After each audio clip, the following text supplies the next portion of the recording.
A trademark owner recently lost what seemed to be a very easy case under the URS, the Uniform Rapid Suspension System, simply because of an oversight by its attorney. And the case is a good lesson for trademark owners to look very carefully at every detail before filing a domain name dispute complaint.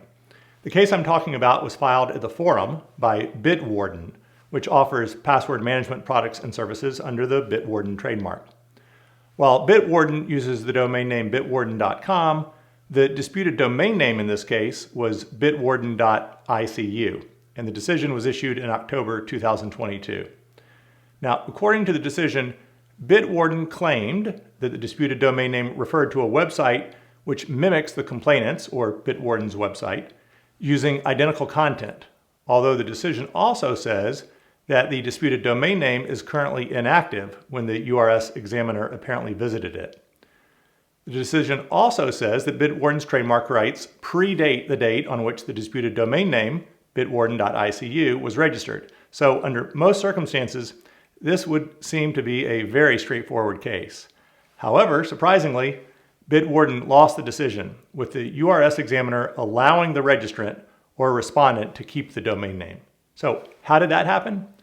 The explanation appears to have nothing to do with the substantive merits of the case, but instead because Bitwarden failed to include appropriate evidence in support of its arguments. Specifically, the decision says that Bitwarden did not include documentation supporting its claim that the disputed domain name was actually being used in connection with a website that mimicked Bitwarden's own website. Specifically, here's what the decision says. The complainant provided a PDF document showing what appears to be a printout of a website corresponding to the complainant's official website. However, the examiner observes that the URL is missing. It is therefore impossible to verify whether this printout relates to a website linked to the disputed domain name. As the disputed domain name is currently inactive, the examiner cannot confirm the complainant's claim by its own research either. In these circumstances, the examiner finds that the complainant did not make a prima facie case, proven by clear and convincing evidence, for the disputed domain name to be used in bad faith. Now remember, this case was filed under the URS, not the more popular UDRP, or Uniform Domain Name Dispute Resolution Policy.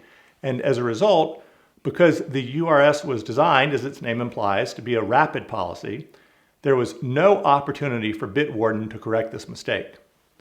The UDRP rules give panels authority to conduct proceedings in such manner as it considers appropriate, which means that panels can issue procedural orders to request more information or clarification from the parties. On the other hand, Rule 10 of the URS says, in order to ensure expedience of the proceeding, the examiner may not request further statements or documents from either of the parties. Now, I've previously talked a lot about the limitations of the URS. For example, in episode 12 of my masterclass on domain name disputes, I said the URS rules include strict filing requirements, with complaints limited to only 500 words, as opposed to 5,000 words for a common UDRP complaint. This means that trademark owners have very little room to explain the facts of their dispute and argue the merits of their case. So any cases that require any meaningful explanation are simply not appropriate for the URS. And this rule against further statements or documents is yet another limitation of the URS.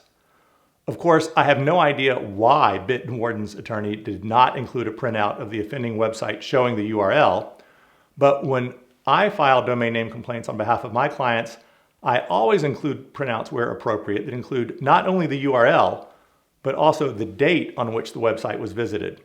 And in some cases, I even include videos to explain what is happening with the domain name if a printout can't fully explain the story, such as if a domain name redirects to another website. For example, as I said in an earlier case study video, redirection of a website is easy to understand when you can literally see what's going on. But the UDRP service providers generally don't accept videos. So that's why it's important to describe and document exactly what has occurred, and even consider submitting a link to a relevant video, which the panel will have discretion to view in reaching its UDRP decision. Now, URS cases have stricter filing requirements than the UDRP. So if any detailed explanation is needed, then perhaps a trademark owner should simply consider the UDRP in the first place. And interestingly, it appears that Bitwarden has now turned to the UDRP after losing its URS case for bitwarden.icu, as the forum's website shows a UDRP case pending for the same domain name as of this recording.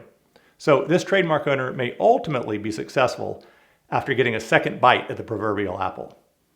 If you want to learn more about the URS and the UDRP, please check out my masterclass on domain name disputes, as well as other resources on my GigaLaw website. And be sure to subscribe to the GigaLaw YouTube channel to be notified of future videos discussing other internet legal issues. Thanks for watching, and see you next time online.